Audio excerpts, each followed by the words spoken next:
Welcome to The Explainer. Today, we're talking about financial freedom and the 7 principles that can actually get you there. You know that feeling? Like you're on a financial treadmill, just working harder and harder but not really getting anywhere? Well, you're in the right place. We're about to show you how to step off for good. So let's just start with this one simple question. Think about it for a second. Are you just working for money? For most of us, the answer is yes. It's just how we're taught to think. You trade your time and your energy for a paycheck, and that cycle just repeats over and over. But what if that whole equation is kind of backward? And this is the question that changes everything. It's the core idea that separates people who are always struggling from those who build real independence. See, the goal isn't just to make more money. The real goal is to build a system where your money itself starts making money.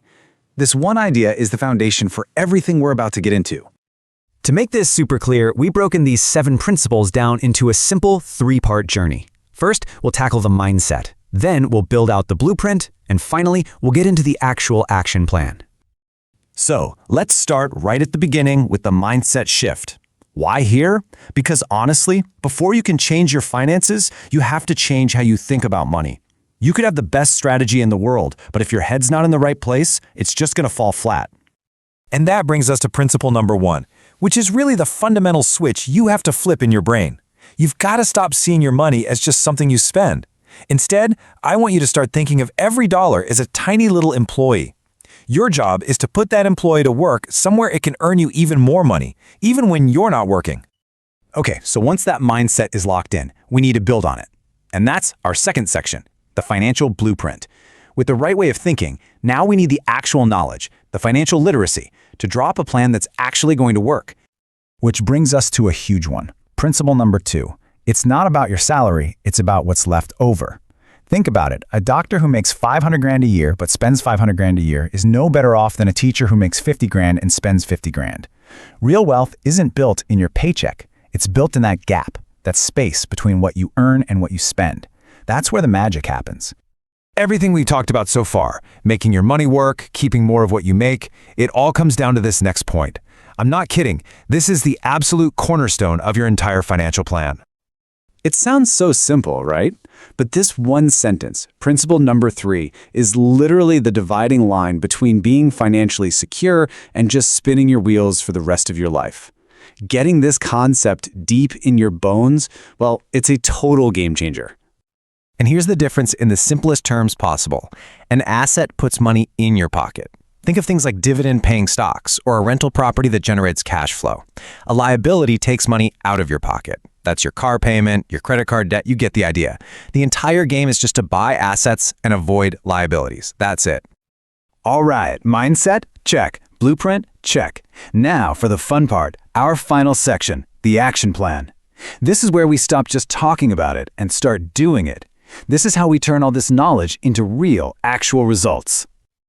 Now, principle number 4 sounds a little blunt, but it's not about being rude or ignoring people. It means you have to start thinking of yourself as a company. You Incorporated. Your 9-to-5 job, that's your profession. But your business, that's your personal financial life. And you need to run it like a CEO. So what is your business exactly? It's your asset column. That's it. The entire mission of You Inc. is to grow that column of things that puts money back in your pocket. Your salary from your job, that's just the seed money you use to fund your real business, which is buying assets. Okay, so let's break this down into 3 simple steps. First, change what you're looking at. Stop obsessing over your paycheck and start obsessing over your asset column. That's your real report card. Second, use your day job to fund your mission. Buy assets, not liabilities that just look fancy. And third, be ruthless about keeping your expenses low. Every single dollar you don't spend is another employee you can hire to work for you. Now this is how you pour gasoline on the fire.